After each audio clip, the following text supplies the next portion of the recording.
CM YS Jaganmohan Reddy, Telangana మాజీ ముఖ్యమంత్రి కేసీఆర్. ఎందుకు అంటే ఏం జరిగింది అనేది ఒకసారి మనం చూడాలి. అయితే మీ అందరికీ తెలిసిన విషయమే, కొత్తగా చెప్పాల్సిన అవసరం లేదు.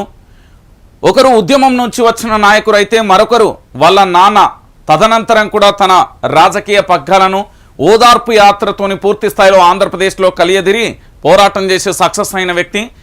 ఆ పూర్తి స్థాయిలో ఇద్దరి రాజకీయాలకు సంబంధించి ఇక్కడ తెలంగాణలో అధికారాన్ని కోల్పోవడాన్ని కేసీఆర్కి సంబంధించి కాస్త ఊహించని పరిణామమే అంటూ బీఆర్ఎస్ పార్టీకి సంబంధించిన నేతలు అనేక సార్లు కూడా చెప్పిన పరిస్థితి చూస్తాం.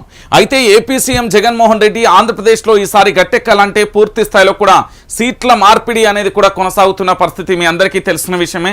చాలామంది ఎమ్మెల్యేలను కూడా మారుస్తున్న పరిస్థితి, ప్రజలలో తీవ్రమైన వ్యతిరేకత, అసహనం ఎవరెవరి పైన ఉందో వాళ్ళందరినీ కూడా మొహమాటం లేకుండా కూడా కొత్త వారిని నియమిస్తున్న